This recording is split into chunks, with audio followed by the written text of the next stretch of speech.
15টি বছর ধরে আপনি সত্যকে সত্য বললে অনেক জায়গায় আপনাকে মার খেতে হতো, ঠিক না?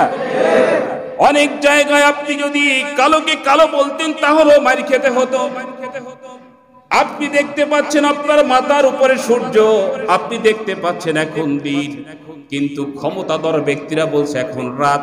আপনি দেখার পরও আপনাকে বলতে হবে এখন রাত, না বললে মাইর আছে না নাই? এরকম জুলুম প্রতিটি রন্ধে রন্ধে, এরকম জুলুম প্রতিটি সেক্টরে যারা করেছেন, তাদের দাম্ভিকতার অহংকার এত বেশি বেড়ে গিয়েছিল, যারা বলেছে এদেরকে সাইজ করার জন্য আমাদের এই ছাত্র সংগঠনই যথেষ্ট। বলছে কিনা? এদেরকে সাইজ করার জন্য আমাদের ছাত্র সংগঠনই যথেষ্ট। কিন্তু শেষ পর্যন্ত দেখা গেছে বোরকা পরে পালিয়েছে, ঢাকা ইউনিভার্সিটির হলে থাকার সুযোগ পর্যন্ত হয় নাই। এ সাহায্য কার? আরো জোরে বলেন কার? আল্লাহ পাকের। আজকে এই বাংলাদেশের মানুষকে ডিভাইডেড করা হয়েছে স্বাধীনতার পক্ষে আর বিপক্ষে। তার মানে যে হক কথা বলবে সে স্বাধীনতার বিপক্ষে। আপনার বয়স যদি 18 বছর হয়, আপনি যদি হক কথা বলেন, অন্যের বিরুদ্ধে কথা বলেন, আপনি রাজাকার, ঠিক কিনা?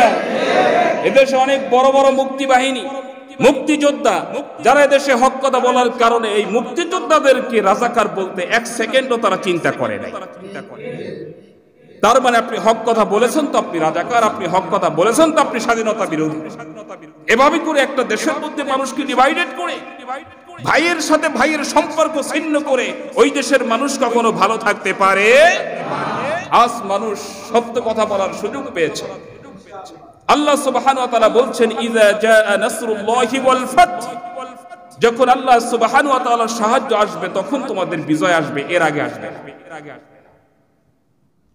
আপনি কি ভাবতে পারেন সশস্ত্র বাহিনী, যাদের হাতে কত অত্যাধুনিক অস্ত্র, আর আপনি নিরস্ত্র, আপনার হাতে কিছু নাই। আপনি প্রতিবাদ করছেন। আবু সাইদ সামনে বুক পেতে দিয়েছে, সে বিশ্বাস করেছিল যে আমি একটা পাবলিক ইউনিভার্সিটির স্টুডেন্ট, আমাকে অন্তত পুলিশ গুলি করবে না। এটুকু সাহস তার মনে ছিল বলেই তিনি এভাবে বুক পেতে দিয়েছিলেন। কিন্তু অত্যাচারী এই জালেম পুলিশ এক সেকেন্ডের জন্য দেরি করে নাই, একটা নয়, দুটা নয়, 4টা গুলি তার বুকে মেরেছে, ঠিক কিনা? এরপরে কি হলো দেখেন।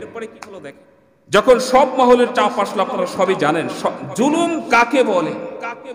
সব মহলের চাপ যখন আসলো যে আবু সাইদের খুনি পুলিশকে গ্রেফতার করতে হবে, তখন গ্রেফতার করা হলো 16 বছরের একটা ছেলে, ঠিক না?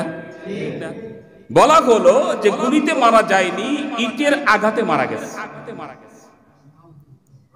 এই দেশে 18 কোটি মানুষ টিভির পর্দায় দেখলো আবু সাইদকে পুলিশ সরাসরি গুলি করে হত্যা করেছে। আর এদেশের কিছু মানুষ বলল যে না, আবু সাইদকে পুলিশ গুলি করে নাই, আবু সাইদ 16 বছরের ওই একটা ছেলের ইটের আঘাতে মারা গিয়েছে। নাউজুবিল্লাহ বলেন। তার মানে আপনি 18 কোটি মানুষ 36 কোটি চোখ দিয়ে যেটা দেখছেন, সেটা মাত্র কয়েকজন মানুষ সেটাকে অস্বীকার করছে, আর আপনাকে মেনে নিতে হবে যে ইটের আঘাতে আবু সাইদ মারা গেছে। কত বড় জুলুম জাতির উপরে, পুরো জাতিকে বোমা বানিয়ে রাখা হয়েছিল, ঠিক কিনা? এই বাংলাদেশ শুধুমাত্র কাশিমপুর কারাগার নয়, কেরানীগঞ্জ কারাগার নয়, গোটা বাংলাদেশকে কারাগারে রূপান্তরিত করা হয়েছিল। একটা মানুষ সত্য কথা বলতে পারে না। এদেশের মানুষ সব জানে, সব বুঝে, কিন্তু কথা বলতে পারে না। কেন জানেন?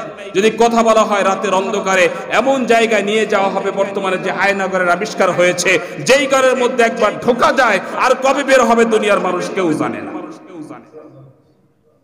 এই আয়নাঘরের মধ্য থেকে মানুষ ইতিমধ্যে বের হয়েছে, সেনাবাহিনীর সহযোগিতায় তারা বের হতে শুরু করেছে। আপনারা দেখেছেন অধ্যাপক গোলাম আজমের ছেলে আব্দুল্লাহ রাজমি, তিনি বের হয়েছেন 10 বছর শ্রেণীর ভিতরে, ব্রিগেডিয়ার জেনারেল, সাধারণ কোনো মানুষ।